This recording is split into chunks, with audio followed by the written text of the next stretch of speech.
see a good group here. Want to just say a few words about the Windham Regional Woodland Association, for those of you that are not familiar with it. It's an old organization that has been around since, I think, what, 37 or something? Something like that. Something like that. Started out actually as a lumberman's cooperative.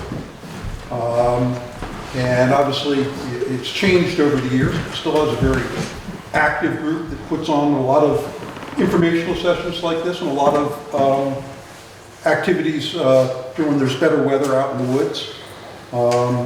Both forestry issues, habitat, wildlife. You can go check our website out, which also always has updates on the programs. So you'd be familiar with that. There are some brochures in the back of the room. I hope everybody did sign in too. We do have a sign-in sheet in the back. Love to see new members for those of you that aren't members. So with that, let me introduce Sam Schneski, our local county forester, still doing some duty in Windsor, but soon to be our exclusive county forester, who is very familiar with the UVA program and all the details, and also is the one that administers it, so he has to be. As far as other things, I know that he likes to hunt, and I know he likes to get out and do a little maple sugaring come the right season. Not quite yet, but coming soon. So, Sam, why don't you tell us all about UVA? All right, thank you very much. Thanks, folks, for coming out. I'm going to go over quite a bit of things tonight, so if I go too fast and you have a question, don't stop me. Don't interrupt me. We'll do questions at the end, because I get knocked off course by answering questions mid-show. But if you can remember your question and ask me at the end, we can see if we can come up with an answer. So I'm going to go over the use value appraisal program this evening. It's a public incentive that conserves public values on private land. How many folks are familiar with the program or enrolled in the program? Should I see some hands? Okay. Good. So brief overview. We're going to look at the purpose of UVA, the eligibility requirements, the forest management plan resource information, forest land use categories, UVA harvesting standards, use value rates, the lien and the land use change tax and property transfers, statewide and county statistics, and ongoing responsibilities and important dates that you need to know. So as I mentioned before, it's a tax program for the state's farm and forest lands. So who's in charge of Vermont forests? I have a feeling most folks in this room might know the answer to this, but you are. 63% of Vermont's forests are owned by individuals, and 87,000 individuals and families own over 3 million acres in Vermont. The average ownership is around 44 acres. So you can see small woodland owners have a big impact on Vermont forests. As of 2015 forest inventory analysis data, there are 4.5 million acres of forest land, total forest land in Vermont. That includes national forest, state forest. Just give you an idea of the scale. So county foresters, myself, we provide information and technical assistance about land management and stewardship to private landowners, municipalities, schools, nonprofits, basically whoever, whenever, you give us a call, you have a question about forest management or land management. If we don't know the answer, we like to think we'd be able to get you in touch with somebody who would be able to help you out. Our main part of the job is to administer the forestry portion of the use value appraisal program. And the purpose of the use value appraisal program is to keep Vermont's agricultural and forest land in production, to protect natural ecological systems, and to prevent accelerated conversion to development. It's also to achieve equitable taxation on the land and assist in preservation and protection of scenic resources of Vermont, which we all love, as well as assist Vermonters in planned orderly growth. So the primary objective of the program is to manage for forest products, timber production. It means cutting trees. If you're not interested in cutting trees, then there's nothing wrong with that. It's just that this program isn't for you. That said, forest management can and should involve a lot of other things, including wildlife habitat improvement, aesthetics, recreation, watershed protection. These are all acceptable, I said acceptable, but really encouraged objectives for a more robust stewardship vision of your land, and all these things can be done complementary to timber management. The agricultural land eligibility in the program, county foresters there's no real oversight of the day-to-day goings on in the agricultural portion. You only need a map to describe the property. Sugar bushes may be enrolled either as agriculture or forest. And land may be removed from UVA if water quality laws are broken in the forestry portion and or in the agricultural portion. So if you're only in agriculture, I think they're called acceptable agricultural practices, basically water and soil and manure management. Agricultural land must be in active use, and as of last year, the tax department sends out a certification form which must be filed annually to verify that you are indeed practicing agriculture on your enrolled agricultural land. So we get a lot of calls about this. This is a new thing. It's basically a self-certification that you sign on the line to the tax department saying, yes, I still practice agriculture on this land. So some basics of eligibility for the agricultural category. You need to have 25 acres in active agricultural use or small parcels generating greater than $2,000 annually.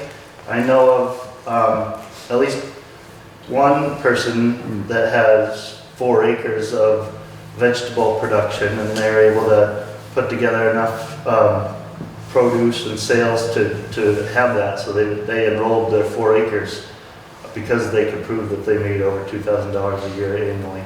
And that's the same with any agricultural practice, like sugar bush too, syrup production. And actively used ag land owned by or leased to a farmer. And a farmer, definition of a farmer in the IRS's eyes is someone who makes more than 50% of their income off the practice of farming. So we're going to get into the forest land eligibility. To be eligible to be in this category, you have to have at least 25 acres. Of those 25 acres, 20 need to be productive forest. And if you have a dwelling, a home, or 2 homes, you have to remove 2 acres of land around those dwellings per dwelling. So those will be excluded from the program and not receive the current use taxation. Forest management plan and a map and with minimum acceptable standards must be prepared by a private consulting forester and approved by me or my department. Portions of the land where timber is not the principal objective may be enrolled, including ecologically significant treatment areas or ESTAs. This is I say new category, it wasn't new 10 years ago, but a newish category, as well as significant wildlife habitat and special places and sensitive sites. And we'll drill down deep into the ESTA categories to explain those a little more. And Site 4 lands, you'll hear me refer to either Site 4 lands or non-productive lands. They're based on the lack of ability to produce 20 cubic feet of wood per acre per year. I know that's fairly technical, but basically if you have like a cliff or a wetland that's not going to grow for, wood fiber from a commercial species, then it could be considered Site 4 lands. We also have soil maps that are online that planners, forest managers use to assess what the productivity rating of that area would be. So some ideas and some examples of what land would not be eligible would be a parcel less than 25 acres, exemption for farmers like we just talked about, gravel or mining pits that are where you're selling commercially from that area. I do believe that if you have, say, a small bank of gravel on your own property and you're using it only for your own forest roads or work on your own land, that you can enroll that. It's a good thing this isn't being recorded because I'm not positive, but I think that's the case. We can look into that though, if anybody wants to. 2 acres around any dwelling are not eligible. Cell towers, solar arrays, wind turbines, ponds and lawns, recreational ponds, I should say. There are plenty of ponds that are in agricultural fields or in the woods that folks don't use for swimming or fishing, and those are considered enrollable. But if you have a dock on it, or you mow around it, or you have a boat out on it or something, then that's seen from the tax department as a recreational pond, and you can't receive a tax break on that.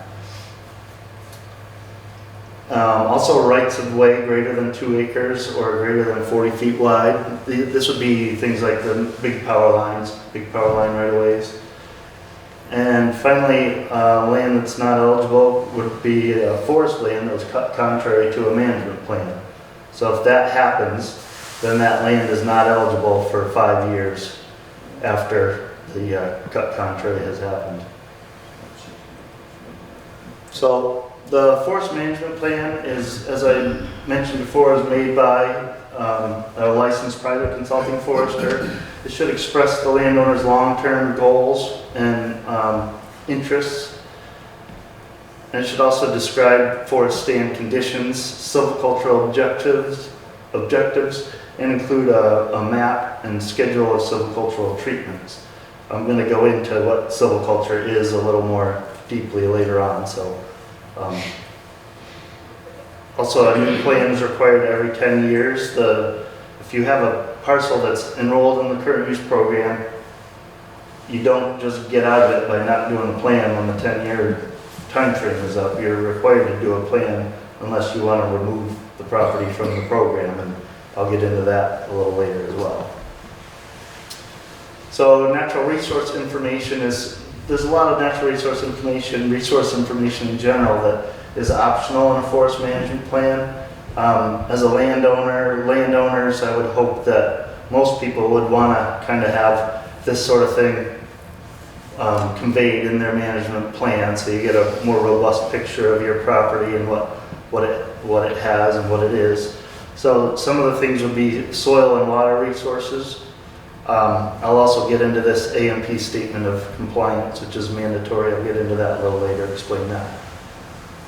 The wildlife habitat, that's another important resource that most landowners are interested in more than timber production, although, as I stated earlier, timber production is the primary management objective in the program, as well as recreation and aesthetics and cultural resources.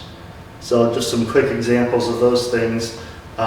Soil and water resources. Some examples would be a vernal pool, river, streams, a wetland, a forested wetland. These are sensitive areas. We would hope that you would protect them and be interested in the values that they offer for ecological purposes. And also, when you're working around these areas, the acceptable management practices for maintaining water quality on logging jobs in Vermont. That's a booklet that I just referred to earlier called the AMPs. Those are mandatory on UVA properties. So those sorts of things are like putting in water bars on a skid road to keep the water off of the road. The general rule of thumb is keep the roads out of the water and keep the water off the road. So You really want to have some diversion to keep the water off the road, and these manuals also talk about, the manual also talks about temporary bridge installation and those sorts of things that will preserve soil quality and keep it in place. Wildlife habitat, that really goes hand in hand with active forest management in a lot of cases. Just one example, you know, like a snowshoe hare here, their ideal habitat is low, dense, thick spruce fir cover. So granted, we're in Windham County, so you're not going to find that unless you're higher elevations. It's not everywhere like in other parts of the state, but that's a technique to regenerate spruce and fir would be to do some small group openings and try to get that dense cover established, and you're growing the next generation of forest. But oh yeah, by the way, you've got some really great habitat for a snowshoe hare that you've created as well. So they can go hand in hand, and oftentimes do. Recreation and aesthetics, we all enjoy Vermont for multiple reasons. Well laid out skid trails can also be used as future recreational trails, or vice versa. The recreational trails that may be laid out in a responsible way could be used as skid trails for temporary timber extraction, and then put back to, we refer to as being put back to bed. Back to bed meaning water bars and seed and mulch, that sort of thing. But these types of things can be complementary with timber management as well. And finally, cultural resources. If anybody stepped foot in the woods in Vermont, you've come across something in this picture probably. A cellar hole, stone wall, old sugaring arch, stone piles. So, you know, they're all over our landscape, and I'm sure on a lot of your properties. And so to have that stuff documented and being aware of it, so when you do have some management activity happening, you can say, you and or your forest manager can say, you know, this area is off limits. We don't want to drive a skidder over this old cellar hole. You know, it's somebody in the past put a lot of time and effort into that, and so just being respectful of our cultural past. So now I'm going to get into the forest land use categories. It's pretty common, and understandably so, to just think of the current use program as the two basic things that I've talked about, forest land and agricultural land, but really there's a lot more to the forest land categories. So I'm going to go through the different categories, and then we'll kind of get down a couple layers on some of them. So the main category used in the UVA program for the forestry part of it is using existing lands managed for timber using existing silvicultural guides. And again, I'll get into what silvicultural guides are. These are on areas of soils that are site class 1, 2, and 3. Those are classified as productive soils. Earlier I talked about site class 4, unproductive soils, rock, cliffs, wetlands. And this is the primary UVA enrollment category.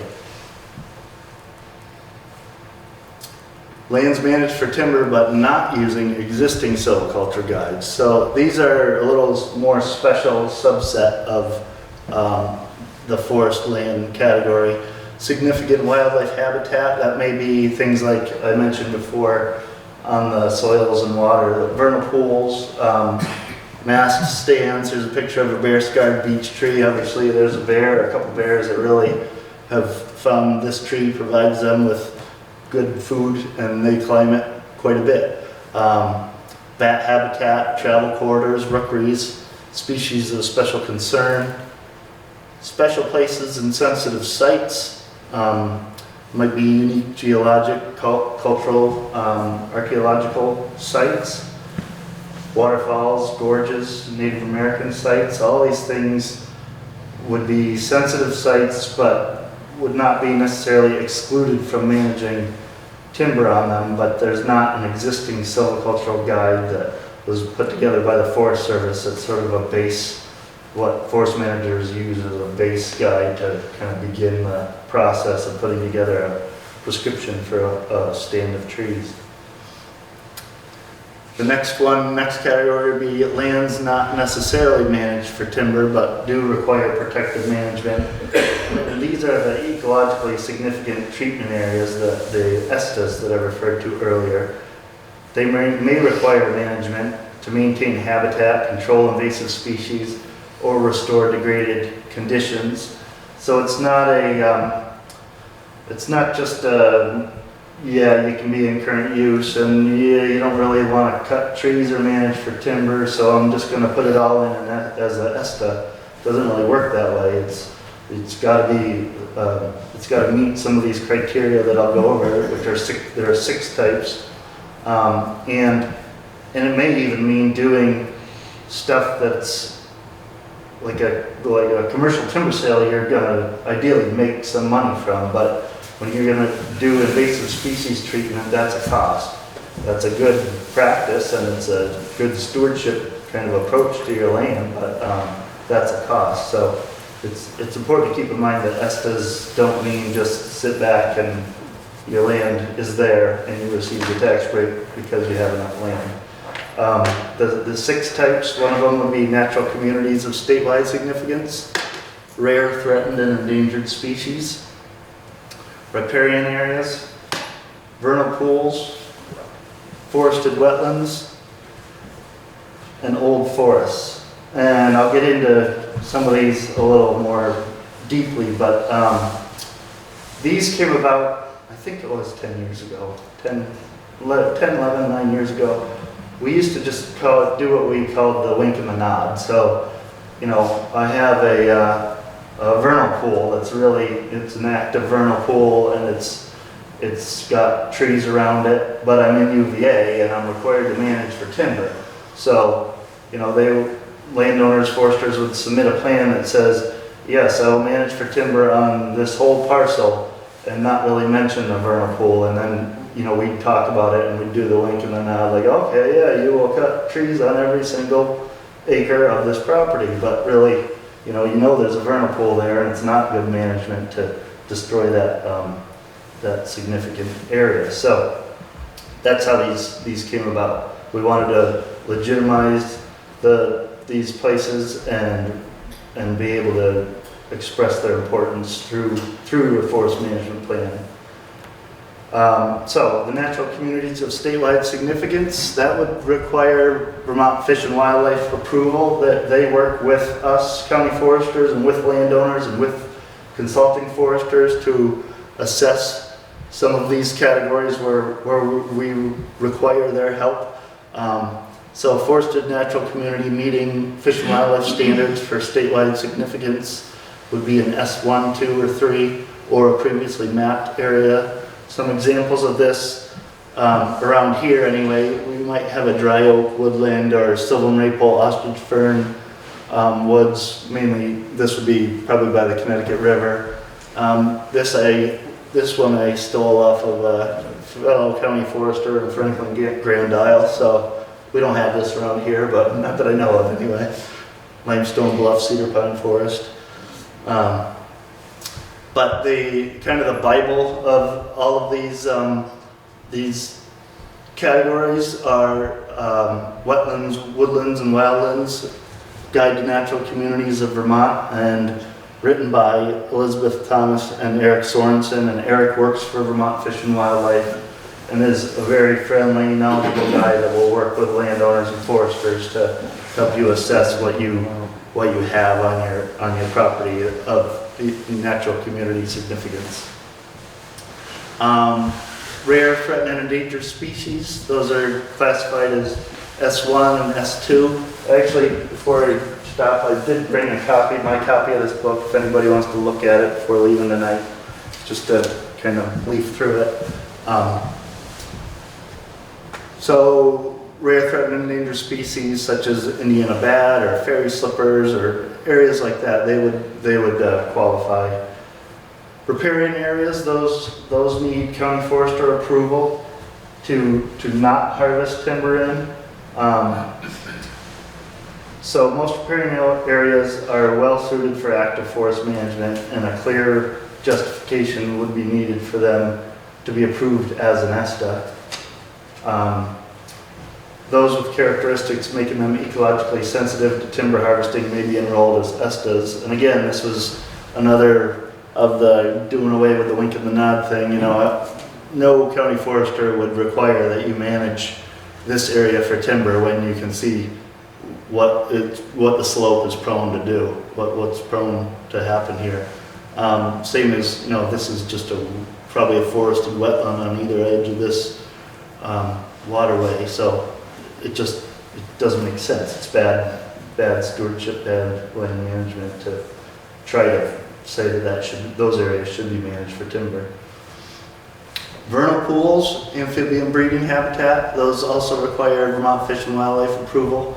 They have a lot of these mapped. You can go to the Vermont Natural Resources Mapping Atlas, which is online, and click on some layers. So there's a layer there, you get the map, you zoom into your town, you can probably come pretty close to your property and click on the layers of vernal pools and significant and rare endangered species. There's all those layers on there. So you can do that as your first step to see if it's been documented already. And if it hasn't and you think you've got something that should be, then that's when you call Eric Sorensen and get a Fish and Wildlife visit. State significant vernal pools along the 100-foot protective buffer from the pool edge are eligible for enrollment in the ESTA category. Forested wetlands, again with county forester approval, they may have characteristics that make them ecologically sensitive to timber harvesting, and so those could be enrolled in that category. Logging in these situations could create soil ruts that alter the hydrology and microhabitats and all the other important things that we don't see day to day, but we know through science and experience that they're out there, and we can alter this stuff negatively by running a skidder through a highly saturated forest wetland. And then finally, old forests. County forester approval, again, required for this. Biologically mature forests, they have to have escape stand replacing disturbance for more than 100 years and exhibit minimal evidence of human-caused disturbance. Some trees in this category would have the age of 150 years or more. And you'd see native species in multiple age classes, not just a 2-age or even age stand. You'd see little sapling seedlings, mid-story, older and oldest, you know, so you'd see a lot of different stratification in the canopy layers. And then complex structures, which also that even leads to things like really large coarse woody debris, or coarse woody material is the politically correct way to say it. It's not debris, it's much better than that, it's material. And that sort of thing is laying in the woods serves a purpose for a lot of these microhabitats. So the presence of that would lend itself to just another clue that an area with all these other characteristics could be considered old forest. And then lands not managed. So we're back onto the forest land categories. I just went through the 6 ESTAs, and now we're back to the last few forest land categories. Lands not managed for timber but do require protective management. There is a miscellaneous category. That is, county foresters can use discretion in allowing timber management exclusions of any area, but it's less than 1 acre, so it's not a wholesale property-wide thing. It's 1 acre or less, and there has to be some bona fide protective purposes for these areas, such as a lot of the things I've mentioned before. Vernal pools, seeps, bat hibernacula, cultural historic sites, cemeteries, cellar holes. And lands not managed for timber, but they need to be mapped and substantiated. And I've referred to this before, the Site 4 lands, the non-productive forest lands. We used to have a 20% cap on that, but realized Why do we have that cap on it? I mean, it serves a purpose. It's beneficial in other ways than timber production. You still have to have your minimum productive acreage enrolled and actively manage it, but you can have these non-productive areas not managed for timber, and again, not capable of producing 20 cubic feet of wood per acre per year. Probably all have a vision of what that looks like in your head, right? And again, there's no cap or limit on enrollment, so long as at least 20 acres of the ownership is a productive management. And then we have this other category that is often, I'd say probably 80% of the lands that are enrolled in Windham County, probably it's safe to say, or even more than that, the open land category. Lands that are not eligible under ag, they're not grazed by the technical term animal units. They're not hayed by a farmer or leased by a farmer. They're not to be reforested within 2 years. They can't exceed 20% of the enrolled forest acres, and they're taxed at the ag rate, and they're not mowed like a lawn. So you might have your lawn around your house or your home that's mowed, and then you have this old pasture that is not used for anything, but you brush hog it maybe once a year or twice a year. That serves a lot of benefits to you, the landowner, as open land aesthetically. It can be a very rich area for pollinators and nesting birds. So there's a lot more to it than just, man, it's open land that I brush hog once every so often just to kind of keep it down. So I want to touch on some of the UVA harvesting standards. All harvesting or logging must be in compliance with the approved forest management plan. And if it isn't going to be in compliance, then we ask that you amend your plan and submit that to the office for county forester approval. So there's nothing to say that the management plan that you have written today that's going to cover the next 10 years, you're locked into it. Because things happen, you know, we have blowdowns, we have insect outbreaks, we have, you know, unique markets that come up for certain wood products. So the idea is that we're just all kind of on the same page, understanding what the plans are, so you can always amend the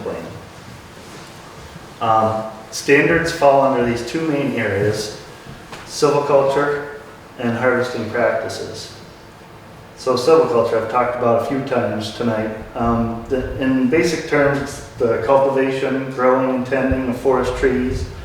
Technically, it's the art and science of controlling the establishment, growth, composition, and quality of forest vegetation. And forest managers use things like silvicultural guides that were developed by the Forest Service years and years ago, and they are kind of revisited occasionally. They include things that might be a snooze fest to a landowner, but very interesting to forestry nerds. You know, a stocking chart that kind of gives you an idea of size of trees, number of trees, area taken up by trees per acre, and that gives the manager an idea of what to prescribe for long-term management, how to maximize growth in these stands. So briefly, the UVA silviculture in an oversimplified nutshell goes like this. The plan must contain a certain amount of jargon that we have to see to approve the plan, but still be understandable by the landowner. So we cut trees to grow trees. Trees are cut to favor the growth of other more desirable trees. Trees are cut and or retained to enhance non-timber forest values as well.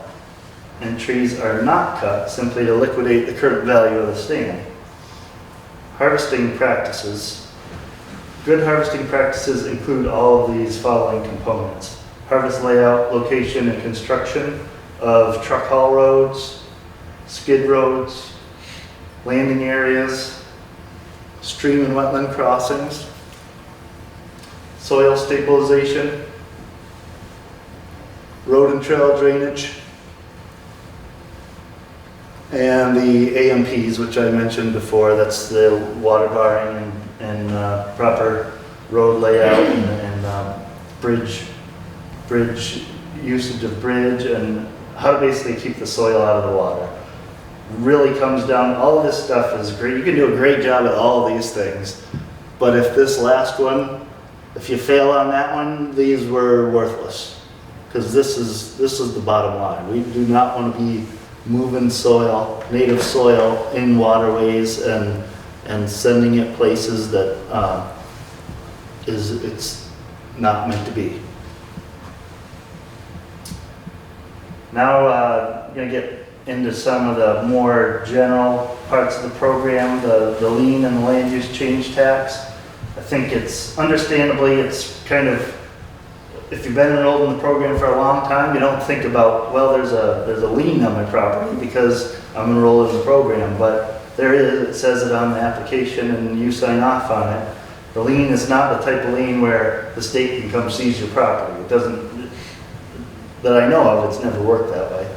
But the lien secures the payment of the land use change tax should it be necessary with development. So, and I'll talk about that in a minute. It stays with the property. It doesn't leave when you transfer the property to somebody else. The lien is with the property. And it can always be cleared by paying off the land use change tax. So what things constitute development? Mowing down your woods and putting a Walmart in, that's development. And also cutting contrary to forest management plan. So in those two cases, you would have to pay the land use change tax, which is secured by the lien. The land use change tax is 10% of the fair market town appraised value of the acres developed. It was, if that doesn't sound familiar and you're familiar with the older method, there was a method that was a tiered approach based on years enrolled in the program. Within the past 5 years, I think the legislature decided to go back to, it was actually originally, I think it was something like this, 10% of the fair market value. And withdrawal. This gets a little bit confusing for folks. You can withdraw your property from the current use program, but not pay the land use change tax. So is the lien still on the property or not? I'm seeing heads go up and down, at least Ian's head, because he deals with this all the time. Yes, the lien is still on the land. You can withdraw your property. This does happen occasionally. Somebody buys a property that's been enrolled in current use. It's in the 10-year management cycle. They've bought the property. They don't really want to cut trees. They've got no intention of cutting trees. They don't like the idea of it. They don't want to touch their woods. And they don't want to receive the tax break, but they don't want to pay off the lien. So they withdraw the property from the program. So the lien is still on the property. We save that in our records here. That's saved in the records in the tax department, so that in the case where that person sells the property, or that person decides, oh, I need some money, and I've got all these nice veneer maple out here, I think I'll cut them, and do something that's contrary to our program standards or the plan that's still in that 10-year frame, then that's a cut contrary or development, and then they have to pay off the land use change tax. Not a lot of people withdraw property from the program and still want to have that lien on and not cut trees and not have that flexibility to do anything they want with their property at that point. But it can and does happen. Property transfers, that happens a lot more and more. The older and older generation we're seeing passed down to younger stewards of the land or deciding to sell the land to other folks that want to own land in Vermont. So what needs to happen with a property transfer? It used to be a couple of different forms. Now it's just one form. It's the application form. What's that? It's the application form. You fill out the online EQ's application with $90. More than 3 owners, it requires an additional form and $10 more. The ownership names must match the grand list description exactly, and this is important for our following records from landowner to tax department and in between with the forestry department. So Jane and John Smith bought the land. That's what's recorded in the grand list. And on the map and plan, it says Jane and John Smith LLC. That's not good. So that's like, it's two different ownerships and it gets very confusing. So you want to be very cautious about minutia like that, but it's not really minutia. New owner needs to submit 3 current use maps with the new owner names, a signature page that states they accept the current plan, and send that to the county forester, or have a new plan written and a new data entry form, all within 30 days of title conveyance. And I think I've gotten one once of a new landowner that bought a property and rushed around to have a consultant forester do inventory and draw up a new plan within that 30-day time frame. Usually it's, yeah, we accept the plan, and if we decide to amend it, we can do that, or we accept it and we'll rewrite the plan when it's due to be updated. So the signature page is a basic page like this. It just states, it's kind of basic jargon, states that you agree to follow the existing plan. Landowner sign it, name it, send it to me, I sign it. The data entry form can look a little confusing to a new landowner because these categories are all filled in with numbers and codes, but that stuff all stays the same if you're not writing up a new plan immediately. All this stuff stays the same. What we need is the name, address, and the basic information, email address, acreage. So that gets entered into our database so we can all be on the same page. So in 2018, statewide, there are 18,723 parcels enrolled in the current use program. About 2.5 million acres enrolled. Does anybody remember how many acres are in Vermont in the beginning? I said 4.5. 4.5. In Windham County, there are 1,682 parcels enrolled and 193,000 acres enrolled. So just a quick example of what the tax savings is on raw land. Remember, this is land that is not excluded, doesn't have a house on it, it's just forest land, it's just agricultural land. So in this example, the fair market tax, the value per acre on this 100-acre lot is $1,000 an acre, and the town's tax rate is 2%. And the total value is $100,000. So the annual tax would be $2,000 on those 100 acres. With current use, and this year, the forest land value is $136. That same 100 acres that's now managed and has this management plan with all the good details and information and helpful things filed with our office, that property now has an annual tax of $272 annually. So that's an 86% savings on enrolled land.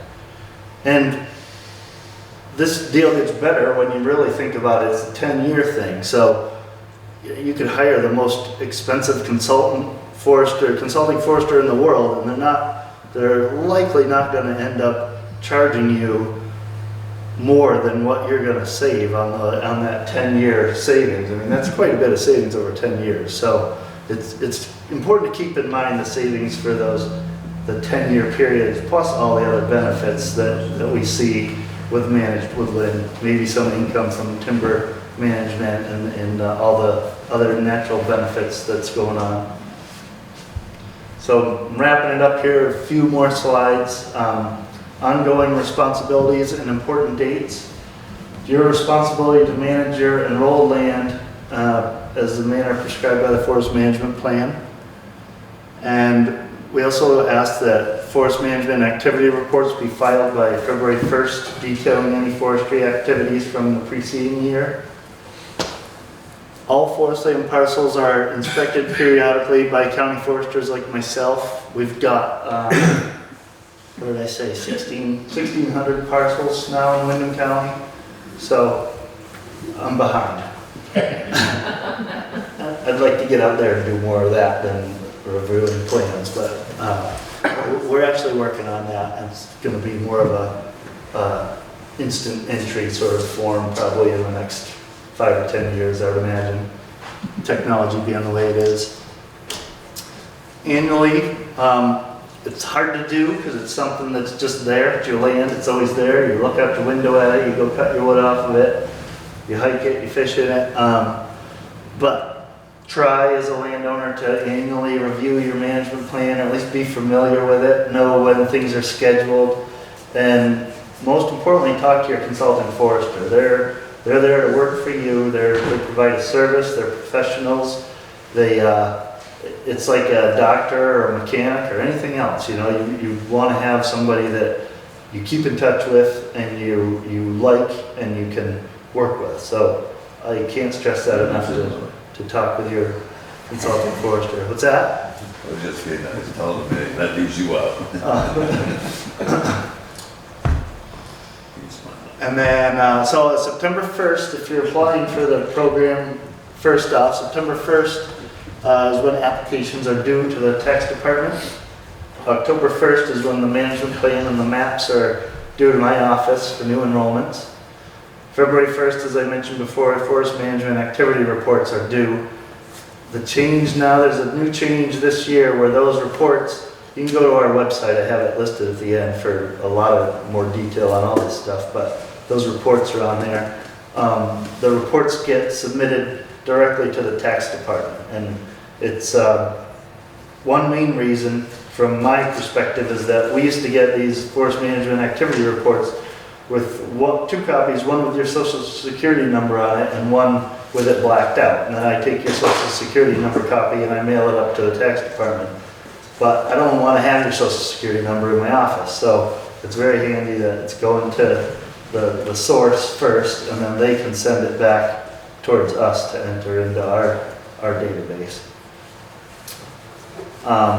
And then April 1st, 10 years after the initial plan, forest management plan update is due with new maps to county forester.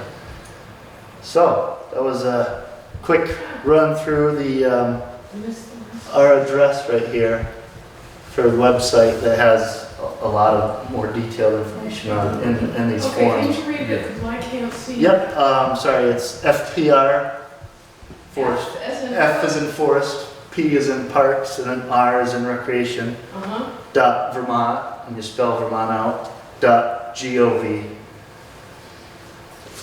And you can click on the current use link and spend a full day looking at all the information. So I guess that's it in a fast and furious presentation. Any questions or anything that I didn't touch on or anything that wasn't clear? No, Yeah. I just have a question about stone piles. Yeah. We have some of those. What are they? Good question. Not sure. I think in some places, I think it's probably frankly where folks were clearing for crops, you know, and they threw their stones into a pile, and then whatever, they decided to move out west because it was getting too rocky, and there's this huge pile left.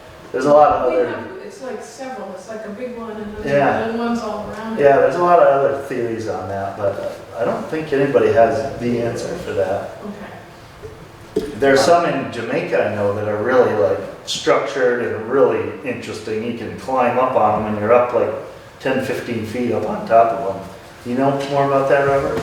Well, just my theories have always been that the piles were the lazy person's way of getting the rocks out of the way, and the stone walls were the OCD neighbor, you know.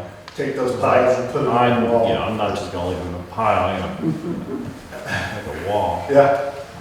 Could it be? It's like, you know, one guy's got the fancy lawn with the, you know, sprinklers and everything like that. The neighbor has the, you know, mows it 3 times a year. Right, yeah. So, any other questions at all? I can hang around here while I'm wrapping up stuff if you have anything. Yeah. I have a question on the renewal. It's April 1st after the 10 years? So you go Yes. your 10 years on the plan, it's the fall that, No, it's, so when you initially enroll, the enrollment is in, the plan comes in on October 1st to okay, my office. That's the initial enrollment, but it's not you're not receiving any tax savings until following spring. So so say you enroll in 2000, you submit the plan in 2000, really it's in effect in 2001 tax year. So then 2011 is when your update is due. So it's not 10 years and a year. It seems like it for the initial enrollment, but after that, so 2011, so the next one will be 2021. Okay. Yep. So, we bought a house and we sort of inherited the use program on the house. Mhm. So, when it comes time to do the actual thinning management, is that something that we would talk to the forester that did our plan originally? Like, we've sort of had some contact with him, mostly just talking about like, yes, we go with what they agreed on. Mhm. Okay. Yep. Yep. It's all very Yeah. new and. Yeah, there's a lot to it. Yeah. I think, I mean, you're not stuck with that forest. Right, no, you're Right. not, yeah, you don't, Right. you may inherit the plan that the forester drew or put Right. together, but you didn't inherit the forester. I mean, if it's somebody who you don't get along well with or something, yeah, then you know, you're not like married to any one forester. You can shop Right. around, yeah. So like, as someone sort of newish to the program and say the thing says, okay, it requires thinning after so many years, is that something like the forester would sort of, like how much hand holding happens, I guess, is what I'm trying to get at, with them like walking us through, like what do they mean by thinning? Like which trees do they want to take out? Right, so it's very specific, forester specific. Some foresters are very good at, you know, especially new landowners have bought a property that's got a plan that they created, this forester created, and they're very good at getting a hold of you and saying, you know, I've got a database I keep an eye on, what's due when, and you know, it's due this year. You do have flexibility too. You have 3 years before the date and 3 years after, so there's flexibility for many reasons, but ideally you you're responsible, you're the landowner, so you have the plan and you see when something's due. I would suggest that you get in touch with the consulting forester and say, introduce yourself or whatever and say, I see my plan requires that there's some thinning, and thinning can take on a lot of different meaning. There's a lot of different jargon for different kinds of silviculture. So that forester ought to be able to explain to you what they were thinking by prescribing the thinning or the patch cuts or whatever it may be. And then you can always call me too. I mean, I'm there for answering questions like that too. Yeah. Say, if we have a piece of open land, do you come and look at that as well, or is there somebody else who deals with it? Yeah, I mean, I look at it in the sense that if I come do an inspection to walk your woodlot, I'll see the open land, and if I see that it's mowed like a lawn, then I'll have to say that's really not qualified as open land anymore, and you need to change that. Or you stop mowing it, maybe it's just an honest mistake, and you gotta stop mowing it and let it revert to a little more wild state. But So- what I was saying more is that if you have a piece of open land that could be under agriculture, you know, and could be enrolled in the program, is that Mhm. something that you come and look at, or is that a forester comes and looks at, or is there somebody else who deals with the open land? The agricultural land is kind of floating around out there somewhere. There's no county agricultural. You have to make so much money first, don't you, to become ag? What's that? I mean, your property, if you want to go under ag, you have to make so much money on that property before they're going to initiate. Right, or you could lease it to a farmer Right, or money put has to be made on it. some farmer to pasture their animals. So Right. yeah, it's the agricultural land is more wishy-washy as far as oversight, on the ground oversight. Yeah. We're not in the program, but we're certainly considering. How do you find a forester? Are there lists of recommended foresters on the I have a website? list. Yep, you call me or email me and I can send you a list. Or what is your email? Did you say, do you have a card? It is Sam. Well, actually, I do have cards, but it's Sam.Schneski, SCHNESKI. I got that. Got it? Yeah. Easy to remember. at Vermont, spelled out, .gov. Or you can search me on, you know, if you Google my name and Vermont Forestry, or my internet or my email address will come up. Thank you. I think I did bring a couple cards, so I'll give you one. Yeah. Back to the open land. Brush hogging it occasionally. Yeah. That's not a lawn, right? I mean, Right, no, that's not. it's maintaining it, keeping it as open land. Yeah, keeping it from reverting back to forest.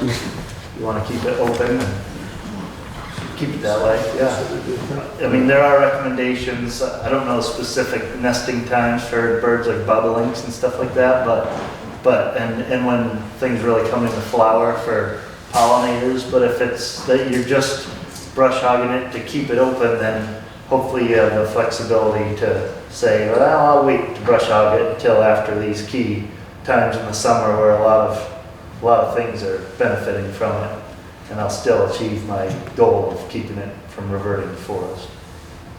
Yeah. One of the things that's said in the listings that you could help us with how to select a forester. So is there a list, or is that a one-on-one discussion with you about our needs? And No, I have a list of consulting foresters that I can get to. What's the current status of licensure for foresters? We are licensed. You have to be licensed in Vermont. In order to practice forestry, you have to be licensed. Yeah. Yeah, that's new as of what, last summer or 2 summers ago? Yeah. Sam, how do you explain the value of the current use program to people who don't own 25 acres and maybe resentful that others are getting a tax break that they're not eligible for? Yeah, that's a good question. I mean, you need to get into the specifics and a little bit of the nitty-gritty about the ecological benefits and the benefit to the state as a whole of keeping the woods, keeping a parcel productive enough so that there's, you know, industry and wood products, and there's foresters and loggers and wood manufacturers and all those people that trickle down that really keeps it so that they don't have to parcelize and dice up, subdivide property to make Vermont not what we know and love about Vermont.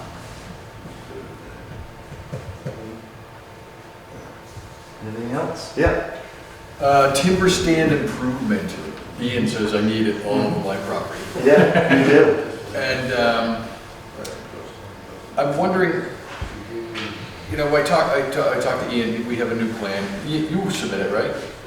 You submit my plan, right? I don't, right? What if I want to do that myself or try it myself and fool around with it? Is that dumb? No. Do I ask Ian to help me with it? I think so. I think in the plan it said that you had to do it. Oh, yeah, that's what it says. No, it says the red pine in your space. Yeah, I think it's wise, very wise for you to spend an hour or two with Ian and just sort of get the idea. It's very expensive. Yeah, well, it's worth it. It's worth it. Absolutely. If you like your consulting forester, they're worth it for sure. Yeah, but that would be something that would be great for you as a landowner to do, because otherwise you have to pay somebody to do that work. Sure. It's like a free workout and you get some good stuff done in the woods. But yeah, I would recommend you have Ian come and help lay out what trees. So timber stand improvement, if anyone's familiar with that, it's called timber stand improvement. It's where you're dealing with species that are not at a commercial log marketable size. So it's smaller trees. It's like a smaller version of thinning. You're kind of getting rid of the lower quality, poor formed or unhealthy trees to benefit the growth of the ones that are already showing in their youth, you know, some vigor that's gonna, you know, really pay off in the long run. So it's a cost. It's not like a timber sale where you might receive revenue from the sale of trees on your property to a logger, but it's a beneficial practice when you can do it. What if I want to burn wood? Can I take out trees here and there? Yeah, Okay. yeah. I mean, unless it's like a commercial enterprise, you know. At that point, then it should be more specifically laid out in your management plan. But Again, unless feel like you've got a real good hold on what's gonna be a good commercial tree to grow versus something that is, as we say, a cull tree, something you wanna remove. Looks like all cull trees. Yeah. Yeah, so that's why maybe you talk to Ian about that when you're doing the timber stand improvement discussion. Okay. Yep. Just wanted to give a warning, actually. Given the average age of Vermonters and landowners, one thing that comes up often if you're doing any estate planning is putting your land on a living trust. Right. Keep in mind that that counts as a change in ownership. So, and it's an easy one to overlook, but you do have to file a change of ownership on that. Yeah, that goes back to my example of... That's some harder advice. Yeah, that goes back to my example of Jane Smith and John Smith on the grand list, but Jane Smith and John Smith LLC on the application, and so it gets really screwy there. So you would do the form for the change of ownership, Yeah. but you don't necessarily have to do the new claim Right, for that. right. I mean, it could be your name, but you wanted to change it to a trust. So we need the maps, a data entry form that has the trust name and address on it, and a signature page. Yeah. At various times in the past, there have been federal and state money available for improving woodlot. What's the status of that these days? There still is through NRCS, Natural Resources Conservation Services, and they do, I don't know what they currently offer. Is it still invasive plant control? Did they do something for timber stand improvement right now? It's hard to get that. Yeah. But for writing and management. Yeah, writing a management plan. There's cost assistance there too. That's a good question. That's a fairly easy one to get. So that is, that would be in this district, Hannah Dallas. She's the NRCS forester, so she deals with that program and the to assistance. And you can also ask your forester. Right, exactly. Yep. What was her name? Hannah Dallas. Like the beginning of town. Yeah. So it would be Sylvia Harris would be. Well, Sylvia's do the application. the director, right? Okay, yeah. So Hannah's the one that does the on the ground stuff. You're right, yeah. Sorry, Sylvia Harris would be the one. If I'm not mistaken, at one point, you could pay yourself out of that kind of money. If you were doing improvement and you assessed your value of $20 an hour, you could get that money. Yeah. Oh, okay. As part of your improvement. Same with the invasive plant Invasive control. plants, and getting rid of those. If you want to do the work yourself, you pay yourself. If you want somebody else to do it, they pay. Right. them. And there's limitations to those funds, and you never know if they're there or if they're gonna evaporate. But Right, yeah, and it's the requirements are pretty narrow to get those timbers in. right, yeah, it has to meet a specific mean stand diameter, like 8 inches or something. And so it's not just you have some woods and you can get money to do non-commercial work. Yeah, Ian. I was always curious about the special places, sensitive sites, is that right? Is that how Yeah. So we have a historic foundation on a property, and the idea is to kind of bring the area in the, kind of immediate area of the foundation to a kind of, try to do a little bit of historical enactment, maybe make it look historically accurate. I don't know if have you seen the one on like the Jenks Foundation property up on the end of Sodom Road? No, I have not. Okay, it's just, it's been cleaned up and it's kind of, there's a nice lawn around it. Yeah.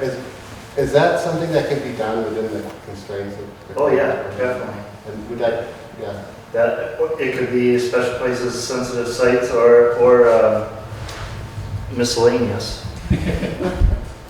So that would be permissible to kind of remove trees? Yeah. I mean, you're not doing timber management, but it's got other values, cultural values that you want to enhance. Yeah, for sure. Any other questions? Yeah, question about the tax consequences you talked about earlier. You mentioned hypothetical parcel of land, 100 acres, which would have otherwise a tax of $2,000 a year, and under this program, the tax would be $273 a year, something like that. The question is, where does the money come from? Now, obviously, the state pays for it, but do you know where in the state, where the state gets the money? Is it just income tax, or where does the state get the money? You know, it's like, is it through Act, It's general fund. General Fund? But that comes from Or taxes. Taxes. Well, Everybody's taxes, yeah. but Yeah, it's not like, your neighbor's not paying for you to be in the program. It's paying general. for it. But we're not any more than. Right, all of right, us. it's a general, it's dispersed amongst all of us in Vermont. Just through income taxes. And school, isn't it, there's a portion of school taxes? Maybe not. I think it's interesting. Yeah. It's interesting.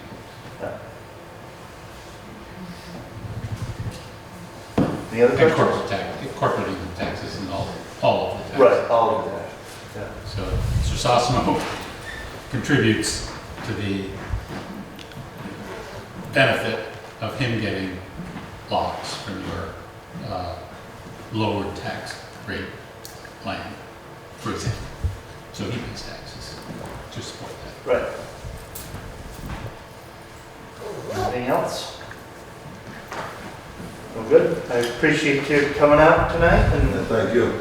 Thank you, Sam.